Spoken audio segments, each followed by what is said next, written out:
Bass players, are you unknowingly sabotaging your own sound? Even just one of these 5 common mistakes could be holding you back on stage. But we're here today to help you fix them. Welcome to Mixing Pixels, where we teach audio through video. This is the 3rd episode in a series where we are uncovering common mistakes musicians tend to make. If you haven't seen the first 2, check the links on the screen now and make sure you subscribe so that you don't miss the next videos. Today we're looking at 5 mistakes you're probably making as a bass player that could be sabotaging your sound. Spend just a few minutes in this video and you will avoid these issues for good and become a better bass player in the process. Number 1, making your amp too loud. I know a lot of bass players don't use an amp, but if you do, for your small to mid-sized gigs, this is for you. I understand that it is important to have an amp close to you. Those bass frequencies leave your amp, hit your legs, get to your bones, all the way to your skull and to your middle ear, and allow you to feel the bass. The problem is that some of you are turning those amps up way too loud. There's a point where the volume of the amp starts competing with the PA, and that's where things get out of control. The sound engineer asks you to turn your amp down. You say that you needed to have it like that, and the fight's on. First of all, let me tell you, you don't need a big amp to make you feel those bass frequencies. Second, the amp does not need to face the audience, especially if it is in a small amp. It could be positioned sideways, for example. Third, if there are subwoofers in the venue, wait until you hear and feel those speakers. Then you can turn your amp up to where you need it without it being too loud. Fourth, and I know this is a tricky one, trust the sound engineer. If your amp is too loud, they will turn you down in the PA and your sound will be weaker in general. And as a rule of thumb, do not mess with the people who have the power to turn your volume down. Number 2, the DI versus line out conundrum. Let me explain how the bass is amplified in most gigs. Mic in the bass amp. You use a mic and you just put it in front of the amp.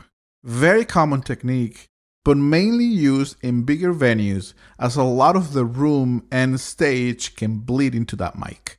DI. When you use a DI, it goes like this. The bass goes to the DI goes to the mixer, and the DI has an output that you can use to go to the amp. Line out. A lot of amps and a lot of bass preamps or bass pedals have a line out that you can use to go to the mixer. Sounds like you have a good few options available, right? But that's where the problem starts. A lot of sound engineers will only want to use the DI method, and a lot of bass players will only want to use the line out method. This can cause friction, egos get in the way, and suddenly it turns into a contest of who's played the biggest stages or toured with the biggest names. Don't fall into that trap. At this moment, nobody cares. Our recommendation is communication. Start by being cordial and polite to the sound engineer. If you want to use the line out method, mention it to them in a nice way, also letting them know that you're open to trying another method. Chances are they'll let you do it your way, and sometimes if they have extra channels, they'll use one channel with the line out method and another channel with the DI method, and everyone wins. But communicate well instead of assuming things and ending up having an argument with the sound engineer. Number 3, playing the wrong thing for the sound check. Every time I see this, I just want to go home. Think about the kind of gig that you're playing.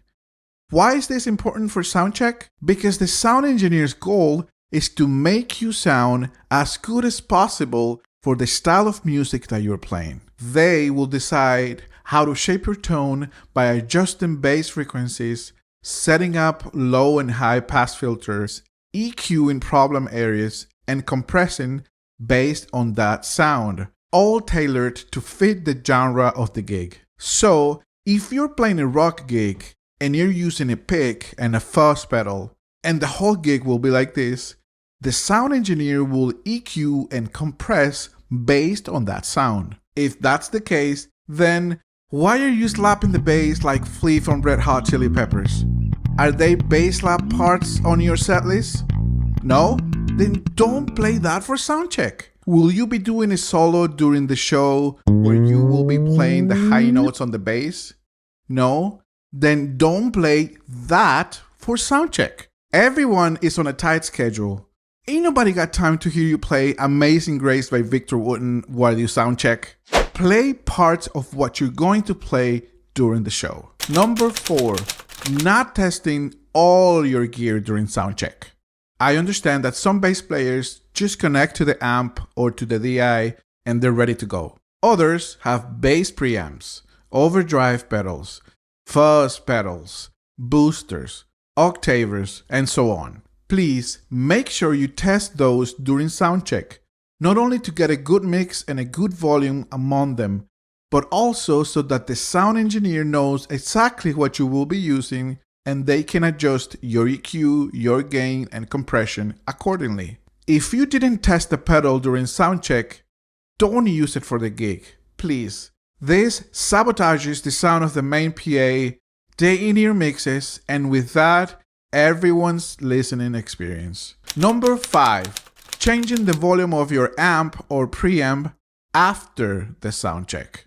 If you're the kind of bass player that changes their volume of their amp or preamp after the soundcheck, you should be embarrassed of yourself.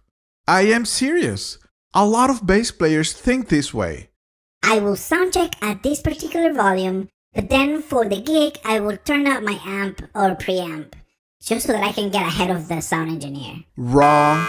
And not only wrong, disrespectful to your band, to the sound engineer, and to yourself.